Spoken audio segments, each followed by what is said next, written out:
Hey guys, and welcome back to another episode of Food School Smarter, Stronger, Leaner podcast on a mission to change the way the world eats.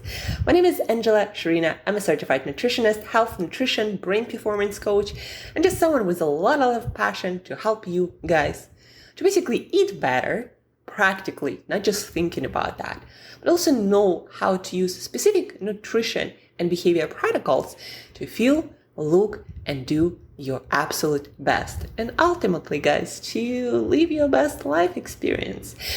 So today is going to be a short episode. I just want to touch upon a practicality of eating more protein that you know by now. Eating more protein will help you to feel and look better and to have better brain performance and think better and feel happier and more confident, because protein is involved in the creation of all of those neurotransmitters and brain chemicals and chemicals that are around in our body. Protein, guys, also, you might not think about that often, but everything in the body is either made of protein or with protein. You know, there are these things, enzymes, that make chemical reactions happen. And those are a bunch of amino acids or parts of protein put together. So for the body, protein is very important. And now that I've introduced more protein, probably for the first time in my life, consistently protein for breakfast, lunch, and dinner, I can tell you that I'm feeling really good, mood-wise, but also in my body, how my workouts go, how I recover. You know, I've been here in Mexico for almost 9 months now, and my physical shape didn't change a lot. But now, just 10 days eating consistently protein for breakfast, lunch, and dinner, I see how my body is changing in a good way. Like lean mass is showing through, and my waistline is getting even smaller, even though I never had problems with bigger waistline. So it all kind of getting all sharper. And also to share with you intimately as my long-term listeners, my sex drive has never been higher. It's like I've discovered a new it all again, and 35 almost. This July I'm going to be 35, right? Eating protein is changing a lot of things. And if you think about that, all reactions, again, either made with protein or needed protein to happen, it's all related with protein, right? We need protein again for every single reaction in our body. And even to use vitamins and minerals, we also need those enzymes made out of protein. So the more I think about it, the more I think that eating protein is really one of the core habits that we all need to learn. And speaking about learning this habit, eating better or eating certain foods or more of certain nutrients, like eating more protein-rich foods, it's all skills, guys. It's not like one day you wake up and decide you're going to eat protein for breakfast, lunch, and dinner, and it's just going to happen. No, you actually need to build new skills, new routines around that. And I love cooking, but I don't have time to cook, for breakfast, lunch, and dinner, or I don't like this long days of pre-cooking for several days and then knowing exactly what I'm going to eat. So I usually cook just dinners. And for breakfast and lunch, I like to keep it no cooking. And how do I do that? No matter where in the world I am. For breakfast, I usually have canned seafood, like sardines or tuna. I try to, whenever I can, find BPA-free containers or glass containers. But if I can't, I'm not worried about that, as long as the cans are not rusty and old and you buy them, in a good supermarket that takes good care of their food, so they look good and are in good condition. So I wouldn't worry about that stuff much. And by the way, guys, did you know that if you eat a really good diet with all the vitamins and minerals and also compounds in a lot of vegetables and fruit, actually your body gets really good at detoxifying the stuff that is not needed in the body. And only if you don't eat that, specifically I'm talking about plant compounds, and eating your vegetables, eating your greens, eating your fruit, eating your fibers, a lot of it, right? When you eat all of that, it is actually quite easy for your body to detoxify a lot of that stuff that might be suboptimal. And plus, I don't think, unless you're consuming something really poisonous that you're gonna notice effects of eating things not necessarily organic. Although, for animal products, I always recommend go wild, go pasture. That's what I do.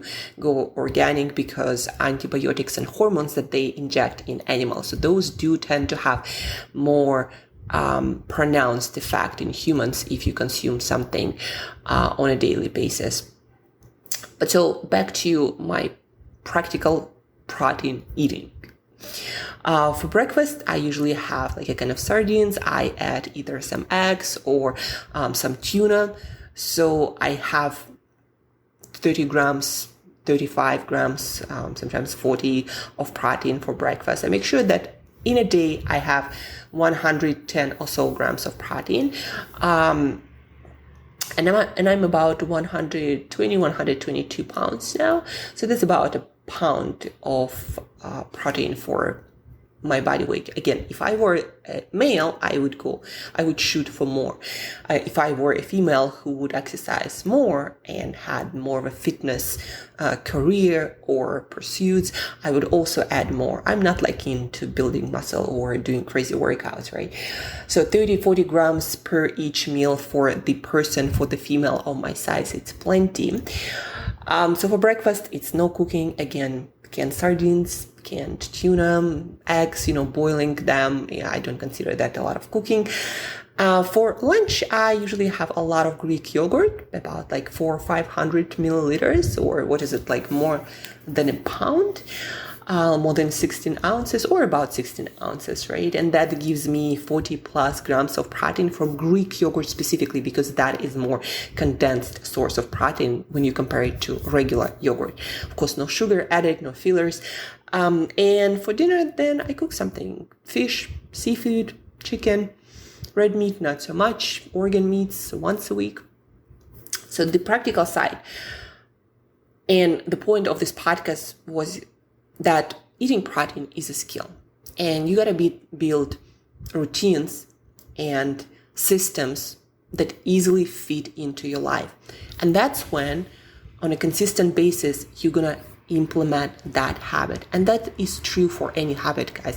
It's not enough to just want it. You actually gotta figure out how you can build systems into your life that support that habit, that support that behavior, making it a no-brainer, and something like a default, something you don't have to think about. That's the only way you can maintain any new habit or old habit. For that reason, the reason why you have your old habits and they seem so easy to do is because you already have the systems, whether you are aware of them or not, that support that habit, making it easier. So now if you want to introduce new habit like eating more protein, you got to make it easy. So for me, easy is not having to cook for breakfast and lunch, eating my seafood, eating my yogurt. And then if for some reason I don't cook for dinner, then I would just go out and get some either poached or grilled salmon, or maybe more eggs, something that is, not in a bunch of oils and sauces, and whatever vegetables I can get. Like today, I'm going actually out for lunch with a friend, and we are going to this green and feed place that have a lot of bowls, salads, wraps that you can basically assemble, choosing 2-3 of your proteins. The regular kind of routine for a lot of those places. Create your meal yourself, so to speak. You pick your proteins, you pick your greens, your vegetables, you pick other stuff that they have. Additionally, if you want to, nowadays they even have keto bowls if you want to, or vegan.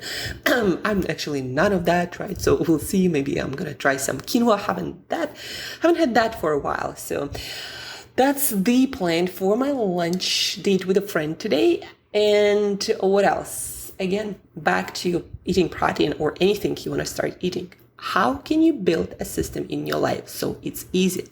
Special note for digital nomads like myself, who often change countries, and often you don't speak the language and you don't even know where to find, really good supermarkets. Go for seafood. Seriously, guys. Sardines, tuna. I traveled to Bali, to Malaysia, to Singapore, to Thailand, to Switzerland, to Italy, to Greece, where else? Egypt, Dubai, Peru, Brazil, Now I'm in Mexico, probably a few other places that I don't remember. And there was not a problem anywhere in those places to find canned tuna and canned sardines. So it's like global supply, and I'm very happy they do that. Tuna, I always choose it in water. Sardines, water, or olive oil, because sometimes for sardines, for some reason, probably because they are fattier and it's harder to put them in water or store them in good condition, not sure. But for sardines, more often than not, it's easier to find them in olive oil. Just please do not go for vegetable oil for many different reasons. Just the evidence shows probably not the best idea for you to get that heated up vegetable oil in your gut, in your body. If that was the only option, I would probably just rinse it out as much as possible, using some sort of device, not device, but like one of those kitchen filters. I would put my fish there and filter it. Never done that, but that's what I would do. That's how I think vegetable oils are not great for you. Again, so tuna in water just for the calorie aspect of it, because I do want to maintain my six-pack year-round anywhere in the world. And then sardines in olive oil. And what else? Eggs are also quite easy to find. Just remember that eggs are not such a high source of protein, just 6 grams per egg. And yogurt, plain yogurt, especially universally recognized brands like Activia, they might not be always the best, might not always be organic, but they are everywhere and they are quite a good option, have a lot of probiotics. They specifically, for example, Activia build their brand around that, right?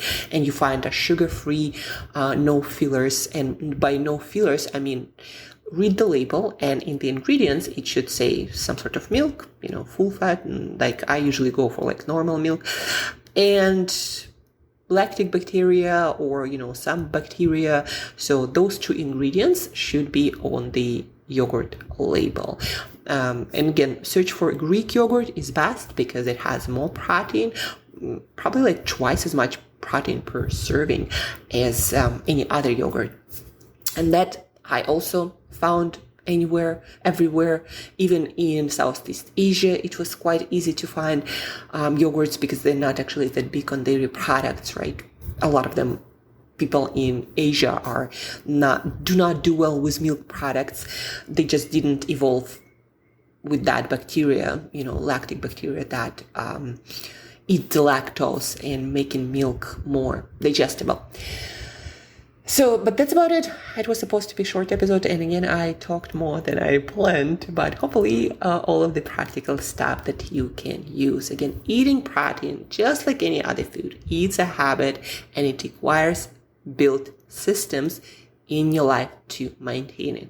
So shop for it, make it easy, put it in your routine, in your schedule, make it, something that is a no-brainer. By the way, canned seafood travels well. I even traveled it in my carry-on, and you can even eat it on the plane. So I do not recommend that because just a lot of smell, right? But you can travel with that, and maybe when you're out of the plane, that's what I did.